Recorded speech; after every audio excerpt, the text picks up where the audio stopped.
Hari ini kita memperingati pencurahan Roh Kudus. Jadi ketika Yesus bangkit dari 50 hari ke depan, ya, itu Roh Kudus dicurahkan, ya. Nah, ketika Roh Kudus dicurahkan, maka gereja dibangkitkan. Katakan amin. Ketika gereja dibangkitkan, di situ gereja penuh kuasa, mengusir setan, menyembuhkan, melakukan banyak perkara besar. Amin. Nah, itulah ciri dari gereja. Gereja itu harus penuh kuasa. Katakan dengan saya, gereja harus penuh kuasa. Dan gereja itu bukan gedung, Bapak Ibu, betul? Gereja itu bukan gedung, tapi gereja itu apa? Saya dan Bapak Ibu sekalian. Pencurahan Roh Kudus atas kita semua itu membuat kita bisa melakukan perkara besar dan dahsyat. Amin. Kemudian daripada itu akan terjadi bahwa aku akan mencurahkan rohku ke atas semua manusia. Maka anak-anakmu laki-laki dan perempuan akan bernubuat. Orang-orangmu yang tua akan mendapat mimpi. Teruna-terunamu akan mendapat penglihatan-penglihatan. Ketika Roh Kudus dicurahkan, itu ada namanya interaksi ilahi. Katakan interaksi ilahi. Kita bisa mengalami langit terbuka, sehingga ada mimpi, ada nubuatan, ada penglihatan. Ya, dalam doa 10 hari kemarin, Bapak Ibu yang ikut doa, ada yang dapat nubuatan, dapat penglihatan, ya kan? Nah, saya berharap jangan hanya berhenti di 10 hari, lanjutkan dalam kehidupan sehari-hari. Amin. Jadi dalam kehidupan sehari-hari itu ada nubuatan, penglihatan, mimpi-mimpi, tanda-tanda ajaib, interaksi ilahi itu ada dalam kehidupan kita. Karena memang pada dasarnya kita inilah orang yang penuh kuasa, berkuasa. Amin. Kemudian lanjut 1, 2, 3. Juga ke atas hamba-hambamu laki-laki dan perempuan akan kucurahkan rohku pada hari-hari itu. Aku akan mengadakan mujizat-mujizat di langit dan di bumi. Pencurahan Roh Kudus itu membawa mujizat di langit dan di bumi. Ya, kita ada di mana? Di bumi. Artinya kita bagian dari orang yang melakukan mujizat. Kita bagian orang yang akan menerima pencurahan Roh Kudus, karena tadi dikatakan semua orang, betul ya? Nah, sebagian dunia ini, yaitu umat percaya Kristus, orang yang percaya Yesus, mereka sudah menerima baptisan Roh Kudus, mereka sudah menerima penggenapan janji. Nah, termasuk kita, katakan amin. Itu sebabnya mari kita mendemonstrasikan mujizat. Amin. Berkobar-kobar, antusias. Amin. Firman-Nya, sungguh aku mengadakan suatu perjanjian di depan seluruh bangsamu ini. Akan kulakukan perbuatan-perbuatan yang ajaib seperti yang belum pernah dijadikan di seluruh bumi. Di antara segala bangsa, seluruh bangsa yang di tengah-tengahnya engkau diam akan melihat perbuatan Tuhan. Sebab apa yang akan kulakukan dengan engkau sungguh-sungguh dahsyat. Sekali lagi, sungguh-sungguh dahsyat. Sekali lagi, sungguh-sungguh dahsyat. Kata yang menarik begini: seperti yang belum pernah dijadikan di seluruh bumi, di antara segala bangsa. Seperti yang belum pernah dijadikan, seperti yang belum pernah terjadi. Bapak Ibu, kemarin dalam doa 10 hari saya tantang, buatlah sebuah mimpi yang sepertinya mustahil terjadi. Karena firman Tuhan mengatakan apa? Seperti yang belum pernah terjadi. Orang besar adalah punya mimpi yang sepertinya tidak mungkin terjadi. Tapi itu mimpinya, mimpi itu tujuan, mimpi itu target. Orang besar adalah orang yang mempunyai mimpi yang besar, yang sepertinya mustahil, tapi itu menjadi mimpinya. Amin. Pikirkanlah pikiran yang besar, yang sepertinya itu tidak mungkin terjadi. Itulah tandanya kita orang besar. Amin. Mulai detik ini coba pikirkan perkara-perkara yang besar yang sepertinya nggak mungkin terjadi dalam hidupmu. Nggak mungkin terjadi, tapi itu terjadi. Bisa dipahami kata-kata saya? Nggak mungkin terjadi, tapi terjadi. Yang belum pernah terjadi dalam kehidupan Bapak Ibu, tetapi itu akan terjadi. Orang besar itu berpikir besar. Orang besar bermimpi besar. Dan ketika kita berpikir besar, maka kita akan melihat hal-hal yang besar. Kalau kita hanya bermimpi atau punya, maksudnya mimpi itu cita-cita ya Bapak Ibu ya. Jadi jangan mimpi tidur gitu, bukan. Cita-cita harapan. Kalau kita punya pikiran yang besar, berpikir besar, hasilnya akan besar. Katakan dengan saya, kalau saya berpikir besar, maka hasilnya juga besar. Nah, pastikan Bapak Ibu memiliki pikiran yang besar, pikiran yang dahsyat, pikiran yang heran, pikiran yang ajaib, cita-cita yang hebat, yang dahsyat, yang ajaib, yang sepertinya tidak mungkin terjadi. Tapi bagi Tuhan semuanya terjadi. Itulah kedahsyatan yang akan Tuhan lakukan. Kenapa? Kenapa harus berpikir seperti itu, Pak? Iya, karena yang melakukan bukan kita. Setuju? Karena yang mengerjakan bukan kita, tapi Tuhan yang besar, tapi Tuhan yang dahsyat. Kalau Tuhan yang dahsyat, sanggupkah? Kalau Dia mengerjakannya, bisakah? Kenapa kita nggak percaya? Amin. Itulah sebabnya berpikirlah besar. Itulah sebabnya punya mimpilah besar. Itulah sebabnya punyalah cita-cita yang sepertinya mustahil. Di Semen nanti ada orang yang punya pertanian yang hebat. Itu saya. Itu sepertinya mustahil, belum pernah terjadi. Tapi kalau itu yang menjadi imanmu, jadi. Ini bukan ngoyo-woro Bapak Ibu. Nanti ada ayatnya. Karena apa? Karena Tuhan akan melakukan hal yang dahsyat. Ada berapa kata sungguh di sini? Coba hitung. Firman-Nya sungguh, satu ya. Aku akan mengadakan suatu perjanjian di depan seluruh bangsamu ini. Akan kulakukan perbuatan-perbuatan yang ajaib seperti yang belum pernah dijadikan di seluruh bumi di antara segala bangsa-bangsa. Seluruh bangsa yang di tengah-tengahnya engkau diam akan melihat perbuatan Tuhan, sebab apa yang akan kulakukan dengan engkau sungguh-sungguh dahsyat. Ada berapa kata sungguh? 3. Kalau ada kata yang diulang-ulang, itu artinya penting. Selain penting apa? Inti. Penting, inti, apa meneh? Menegaskan. Tuhan memberikan penegasan kepada Musa kala itu. Hari ini Tuhan berikan penegasan kepadamu bahwa Dia akan melakukan hal yang sungguh-sungguh dahsyat. Tuhan tegaskan. Sekarang tinggal imanmu aja, percaya apa enggak? Dari pihak Tuhan menegaskan bahwa Dia akan melakukan hal yang dahsyat. Takaran imanmu yang menentukan. Amin. Dari pihak Tuhan akan melakukan sungguh dahsyat. Tinggal kita wadah yang akan diberi kesungguhan dahsyat ini, siap enggak kita? Wadahnya apa Bapak Ibu kira-kira? Wadah untuk menerima kesungguhan firman Tuhan yang dahsyat itu apa sih? Wadahnya apa? Iman. Ketika engkau punya iman, jadi itu engkau dahsyat Bapak Ibu. Engkau nggak akan diremehkan, engkau nggak akan direndahkan orang. Engkau menjadi orang yang terpengaruh, terpandang dan disegani. Katakan amin. Sungguh dahsyat. Semua itu tidak lepas dari mulut kita loh Bapak Ibu. Bener. Orang Jawa bilang apa?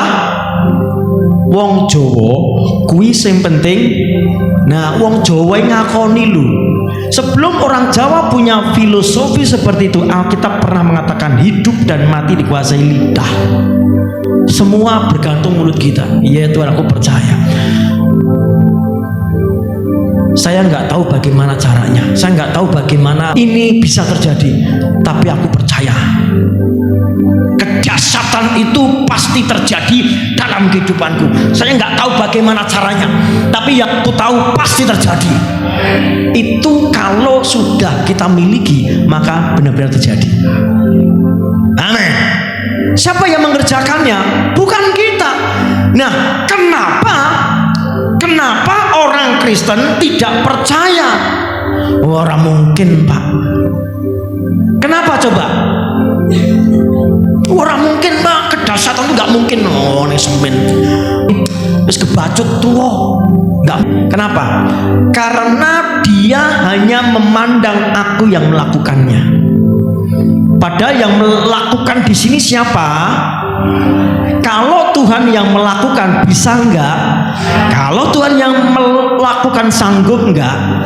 Nah, kenapa kita mengatakan tidak? Karena kita berpikir yang melakukan kita. Ini cara berpikir saja, ini cara pandang saja. Selama engkau memandang dirimu seperti apa dirimu, engkau enggak akan maju. Selama engkau memandang dirimu dari kacamata dirimu, engkau tidak akan berkembang. Tapi ketika engkau memandang dirimu dari kacamata Tuhan, engkau akan berkembang. Engkau akan luar biasa, engkau akan progres. Karena memang di mata Tuhan kita itu luar biasa. Di mata kita sendiri saja kita nggak biasa. Oh, aku orang biasa. Tapi di mata Tuhan kita luar biasa. Itulah sebabnya mari kita memandang diri kita seperti Tuhan memandang kita. Tuhan memandang kita sungguh-sungguh dahsyat. Ekonomi kita dahsyat, rumah tangga kita dahsyat, usaha pekerjaan kita dahsyat, apa yang kita sentuh dahsyat.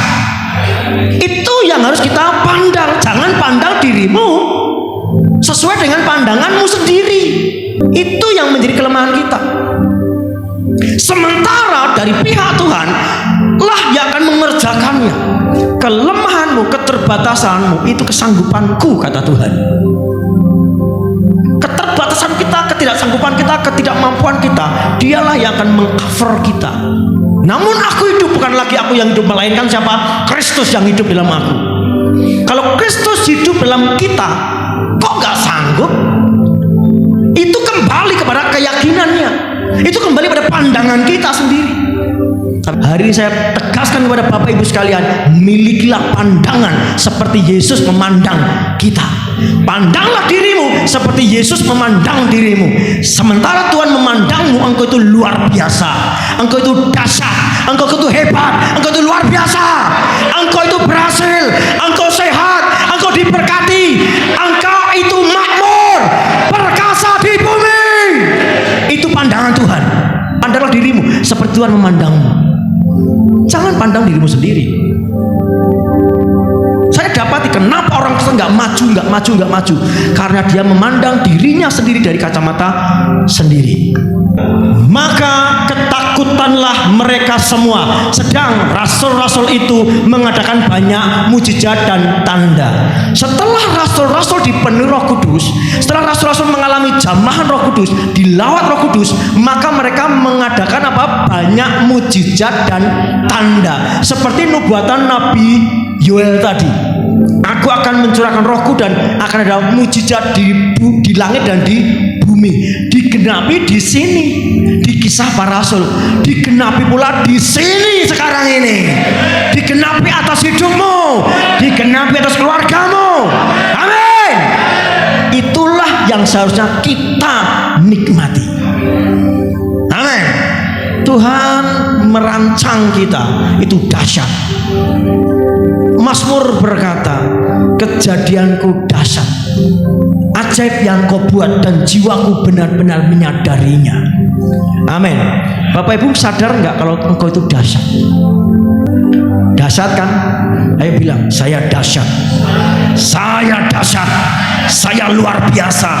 Kalau saya belum luar biasa, saya akan terus maju sampai saya dahsyat. Saya perkasa. Kalau sekarang ini saya belum perkasa, saya akan maju sampai saya perkasa. Amin. Itu takdirmu. Itu yang menjadi garis hidupmu. Garis hidup kita itu dahsyat, berkemenangan, luar biasa. Aku berkata kepadamu, sesungguhnya barang siapa percaya kepadaku, ia akan melakukan juga pekerjaan-pekerjaan yang aku lakukan, bahkan pekerjaan-pekerjaan yang lebih besar daripada itu, sebab aku pergi kepada Bapa. Yesus berkata bahwa orang yang percaya kepadanya itu akan melakukan perbuatan yang seperti dia lakukan, pekerjaan yang seperti Yesus kerjakan, bahkan apa? Pekerjaan-pekerjaan yang lebih besar daripada itu. Katakan amin. Sekarang kita urai satu persatu. Apa yang dikerjakan Yesus di muka bumi? Satu, membangkitkan orang mati. Yesus membangkitkan orang mati. Bisa nggak kita membangkitkan orang mati? Semakin berkurang suaranya. Bisa nggak kita membangkitkan orang mati? Kalau ada orang mati dan kau digerakkan Tuhan untuk berdoa, doakan dia. Amin. Yang berikutnya, apa yang Yesus lakukan? Menyembuhkan orang sakit. Bisa nggak kita menyembuhkan orang sakit? Siapa yang pernah? Siapa yang belum? Yang belum lakukan. Ini perintah Tuhan. Dalam Matius jelas mengatakan, usirlah setan-setan, sembuhkanlah yang sakit, bangkitkan orang mati. Betul? Mari kita bekerja. Selain dia menyembuhkan, mengusir setan, membangkitkan orang mati, apalagi yang Yesus kerjakan? Meneduhkan badai. Alam saja tunduk pada Yesus.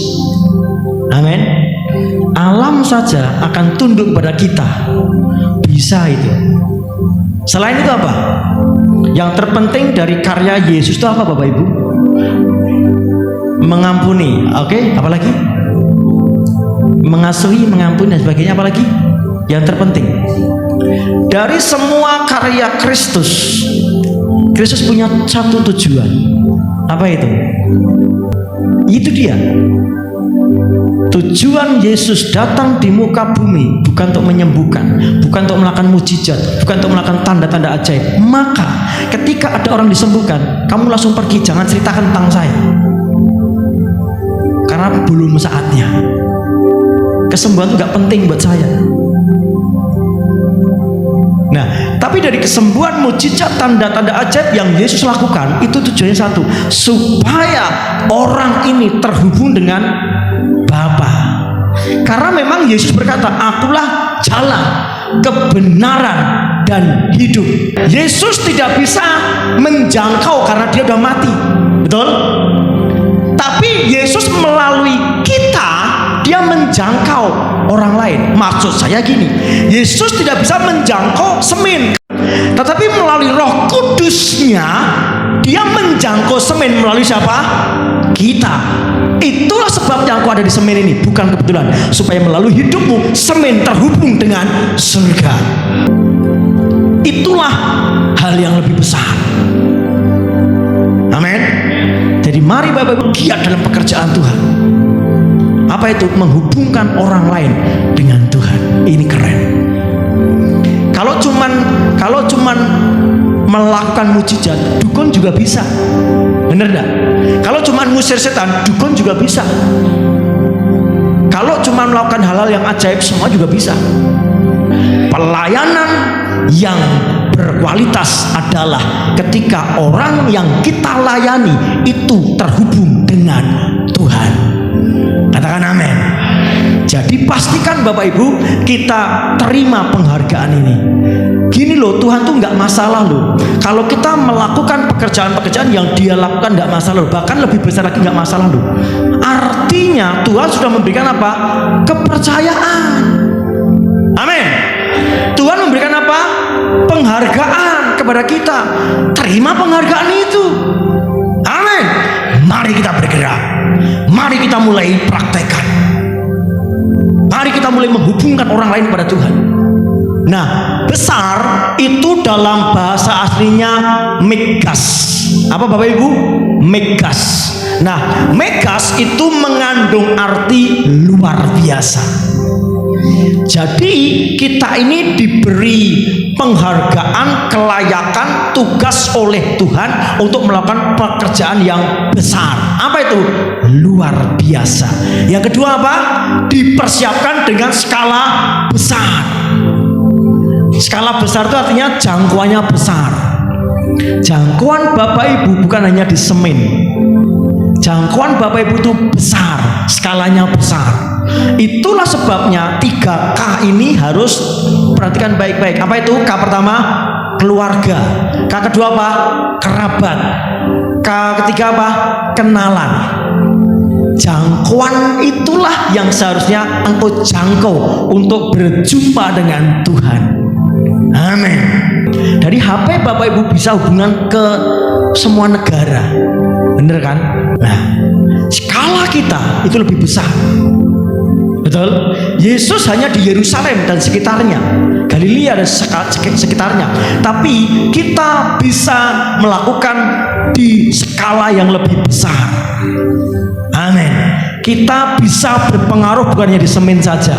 Dengar baik-baik Bapak Ibu yang pedagang, engkau skalamu besar. Customermu, pelangganmu, bawa dia pada Tuhan. Amin. Ya, Bapak Ibu petani, konco-konco tani itu, injili dia. Amin. Guru, murid-muridmu injili dia. Amin. Setiap bulan kan ada arisan di kampung kan. Mari kita berkiprah. Amin. Amin. Yang ketiga apa? Megah hal-hal yang besar. Ayo, seperti yang tadi saya katakan, pikirkanlah hal yang megah, yang besar, yang akan terjadi dalam kehidupan Bapak Ibu. Jangan ngomong, Pak, aku hanya orang desa, aku hanya ibu-ibu tua, aku hanya simbah-simbah. Jangan ngomong begitu. Nyuwun sewu nggih, Mbah. Nek jenengan dereng ditimbali Gusti, artosipun jenengan kedah nglampahi menapa ingkang dados kersanipun Gusti. Katakan amin. Kalau engkau belum mati, artinya Tuhan mau supaya engkau melakukan perkara yang besar. Ini kesempatan. Pergunakan sisa hidupmu untuk melakukan perkara yang besar, apalagi yang muda-muda ini. Amin. Amin. Coba imajinasikan, pikirkan, bayangkan apa sih perkara yang megah yang dapat saya lakukan, hal yang besar. Amin. Yang megah itu apa? Yang berikutnya, yang keempat apa? Salah satu berkat utama Tuhan. Ternyata ketika kita melakukan perkara yang besar, kita sedang melakukan salah satu berkat Tuhan. Amin. Berkat utama loh itu. Artinya megas itu. Ya. Kita berada di berkat Tuhan. Ketika kita membawa orang kepada Tuhan, kan hal yang besar kan itu. Artinya kita sudah dalam berkat Tuhan. Berkat adalah ketika kita melakukan apa yang menjadi kehendak Tuhan, itu berkat. Makananku ialah melakukan kehendak Bapa. Yang kelima, hal-hal yang melampaui batas kemampuan makhluk ciptaan, itu megas. Jadi hal itulah tadi yang saya katakan, pikirkanlah, imajinasikanlah yang sepertinya mustahil terjadi atas kita, yang melampaui batas kemampuan kita. Terima kasih buat privilege, terima kasih buat penghargaan yang kau berikan kepada kami Tuhan. Oh Ramasekata Karaka, Hora masekataka. Terus bicara kepada kami Tuhan, bicara kepada kami, bicara kepada kami, sehingga kami tidak menjadi orang yang biasa-biasa, tapi kami menjadi orang Kristen yang luar biasa. Kami mengerjakan seperti yang Kau kerjakan, bahkan lebih besar daripada itu. Di dalam nama Yesus, aku melepaskan roh Tuhan bekerja dalam hidupmu, sehingga ketika Yesus melakukan pekerjaan yang besar, Engkau juga melakukan pekerjaan yang besar, yang dahsyat, yang ajaib. Kalau Yesus menyembuhkan, Engkau juga menyembuhkan. Kalau Yesus membangkitkan orang mati, Engkau juga membangkitkan orang mati. Yesus mengusir setan, Engkau juga bisa mengusir setan. Yesus memberkati banyak orang, membangun banyak orang, menghubungkan banyak orang kepada Allah. Engkau pun juga bisa melakukan yang sama, bahkan lebih besar. Bersama-sama doa dalam nama Yesus. Ini hidupku Tuhan, terima kasih buat penghargaan ini, buat kepercayaan ini. Saya mau berada di dalam firman-Mu ini, yaitu saya akan melakukan pekerjaan yang Engkau kerjakan, bahkan lebih besar lagi. Kami terima nubuatan ini dalam nama Yesus. Bersama-sama katakan amin. Haleluya.